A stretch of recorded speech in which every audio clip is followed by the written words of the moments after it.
J'ai pris la décision de donner un rein très antérieurement à la greffe, puisque je savais mon mari malade depuis longtemps. Et pendant tout ce temps où j'étais très décidée dans ma tête, j'en ai pas parlé pendant longtemps. Je n'ai pas souhaité de soutien, je dirais, c'était une décision solitaire. Par contre, au moment où j'ai commencé à en parler, donc peu avant la greffe, oui, j'ai été très soutenue. Nous avons été très accompagnés par notre famille, nos amis. Ce qui était la partie la plus difficile de cette greffe n'a pas été la greffe, mais de convaincre le gens d'accepter ce don. J'ai même pas envie de parler d'un don, je dirais ce partage, parce que pour moi, c'est à peine. J'aime même pas tellement le terme de donneur, et donc. Pour lui, c'était très très difficile. Il a fallu, pendant longtemps, il me disait, quand je lui avais dit que j'avais vu ça, il me disait pourquoi t'en parles maintenant, c'est pas le moment. De toute façon, la question ne se pose pas. Et donc, c'était à la fois, j'y pensais tout le temps, je pouvais difficilement lui en parler. À chaque fois, je me heurtais à ça. Et finalement, je crois que quand je lui ai dit que le retentissement serait sur sa vie, mais aussi sur la mienne, s'il n'était pas greffé, s'il était dialysé, de le voir comme ça allait impacter notre vie à nous, et que c'était autant pour moi que pour lui. Il a commencé à cheminer et il a pu accepter ce don. Dans tout ce cheminement, l'accompagnement par le monde médical a été plutôt bien, puisque nous avions un néphrologue référent avec qui j'en s'entendais très bien, avec qui j'ai eu des échanges de mails.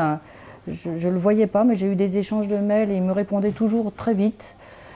Au moment de l'attente du don, ça a été un petit peu plus difficile, d'attendre des résultats, tout ça, je me suis sentie un petit peu seule, là oui.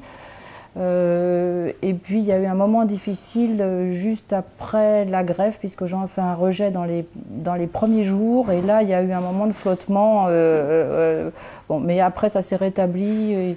D'une manière générale, même s'il y a des choses à dire sur l'accompagnement psychologique, je suis extrêmement reconnaissante au monde médical. Ce que je retiens de cette aventure, en fait, c'est une aventure formidable, je retiens que du positif.